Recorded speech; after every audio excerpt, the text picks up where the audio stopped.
बातमी अशी आहे की धारावीत शनिवारी मशिदीच्या अनधिकृत बांधकामावरून बराच काळ तणाव निर्माण झाला होता।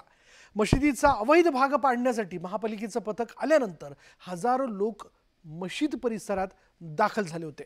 नागरिकांनी महापालिकेच्या वाहनांची तोडफोड केली, त्यामुळे वातावरण तणावपूर्ण बनलं होतं।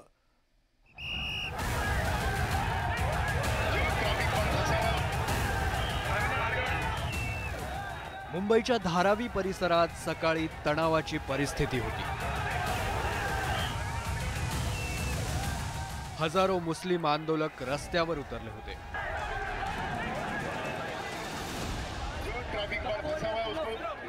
धारावीच्या 90 फीट रोडवरील मशिदीकडे जाणारा रस्ता आंदोलकांनी रोखून धरला होता।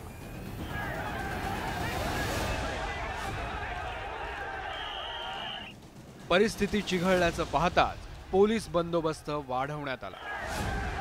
बघता बघता तणाव वाढत गेला।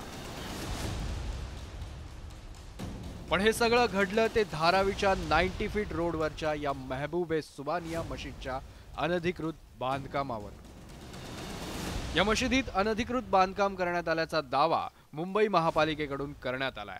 ते अनधिकृत बांधकाम हटवण्यासाठी शनिवारी महापालिकेचं पथक मशीद परिसरात पोहोचलं होतं, पण ती कारवाई रोखण्यासाठी लोक रस्त्यावर उतरले।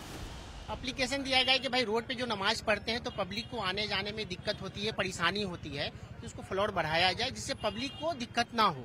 इसी बिना पे जो ये मस्जिद मतलब फ्लोर बढ़ाया गया। अच्छा, फ्लोर बढ़ाया के भी 3 से 3.5 साल हो गया है, तो हमारे कहने का ये एक मुद्दा है कि आप 3 साल से बीएमसी कहाँ थी। अब जो जगह हम घर में जो काम कर रहे हैं आप उसको भी मना कर रहे हैं। हमारा इलीगल तो जगह नहीं है, हमारा पॉपुलेशन बढ़ रहा है तो हम हाइट उसको फ्लोर बाय फ्लोर कर रहे हैं, इसमें कौन सी आपत्ति है। धर्मस्थल है, हम घर में पढ़ रहे हैं, तो आज हमारा जगह तो इलीगल नहीं, बहुत सारे मंदिर इलीगल है। ये सब एक ही मुद्दा है, पॉलिटिक्स है। दरम्यान लोकप्रतिनिधींनी तिकडे धाव घेतली। खासदार वर्षा गायकवाड, महापालिका अधिकारी आणि आंदोलक यांच्यात पोलीस ठाण्यामध्ये चर्चा झाली। तसंच मशिदीच्या अनधिकृत बांधकामावरील कारवाईवर 8 दिवसांसाठी स्थगिती देण्यात आली, पण यावरून राजकारण सुरू झालंय। जिहादी मानसिकतेचं उत्तम प्रदर्शन आज तिकडच्या जिहाद्यांनी केलेलं आहे। मी जे वारंवार बोलतोय की या जिहादी मानसिकतेच्या लोकांना आमच्या देशामध्ये महाराष्ट्रामध्ये शरिया कायदा लागू करायचा आहे। असं जाती जातीचे तेढ ज्या पद्धतीने वाढवले जात आहे, ज्या पद्धतीने तू राहशील किंवा हिंदू राहील किंवा मुस्लिम राहील असा तेढ भाजपाचे आमदार करतायत, तर मला वाटतं असं न करता गुण्या गोविंदांनी जर धारावी डेव्हलप करायची तर स्थानिकांना त्याच जागेवर त्यांचं पुनर्वसन झालं पाहिजे। हे तर धार्मिक स्थळ आहे, त्यांना विश्वासात घेतलं पाहिजे आणि विश्वासात घेऊन ते केलं पाहिजे।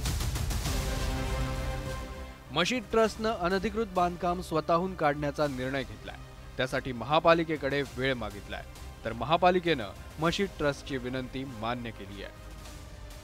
आज देखील टीम त्या ठिकाणी गेली होती, त्यावेळेस त्यांनी सांगितलंय की पुढच्या 4-5 दिवसात आम्हीच ते अतिक्रमण काढतो, त्यामुळे ती टीम त्या ठिकाणून परत आलेली आहे।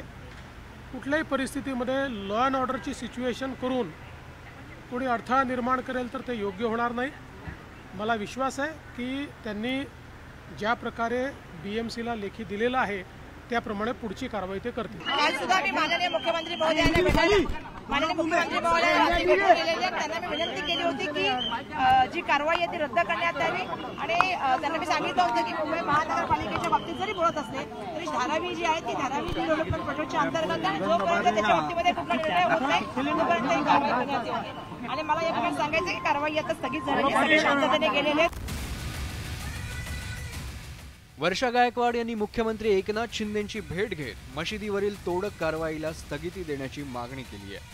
ऐन विधानसभा निवडणुकीच्या तोंडावर धारावीतील मशिदीच्या अनधिकृत बांधकामाचा मुद्दा पेटलाय, त्यावरून आगामी काळात या मुद्द्यावरून राजकारण होण्याची शक्यता नाकारता येत नाही।